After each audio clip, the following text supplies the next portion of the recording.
Summer కదా, ఎండలు మండిపోతున్నాయి. బయటకు వెళ్తే మాత్రం ఒక 10 minutes కూడా బయట ఉండలేకపోతున్నాం మనం. అలా బయటకు వెళ్ళామో లేదో గానీ దాహం అవుతుంది. ఎంత వాటర్ తాగినా అస్సలు దాహం తీరతలేదు. చిన్నప్పుడు సోషల్ సార్ భూమి గుండ్రంగా తిరుగుతుంది అంటే ఏదో అనుకున్నా, ఎట్లా తిరుగుతుందో నాకు 10 నిమిషాలు బయటకు వెళ్తే డిహైడ్రేషన్ వల్ల భూమితో పాటు నేను కూడా తిరుగుతున్నా. ఓ ఇట్లా తిరుగుతుందా అని అప్పుడు అర్థమైంది. సమ్మర్లో నార్మల్ వాటర్కి అస్సలు దాహం తీరదు కదా, సో కూల్ వాటర్ లేనిది అసలు మనం బయటకు కూడా వెళ్ళలేము. అందులో ఏంటంటే నాకు అసలు ఫ్రిడ్జ్లో అస్సలు వాటర్ నచ్చదు. సో కుండ వాటర్ అయితే నాకు చాలా ఇష్టము.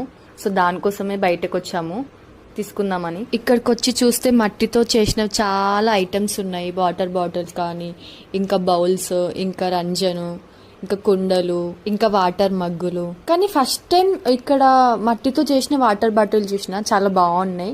తీసుకుందామని చూసినా కానీ అంత వాటర్ లీక్ అవుతున్నట్టు అనిపించింది, సో తీసుకోలేము. రంజన్ తీసుకుంటున్నాము. ఆ అంకుల్ చెక్ చేస్తుండ్రు వాటర్ అందులో పోసి వాటర్ లీక్ అవుతున్నాయా లేదో అని.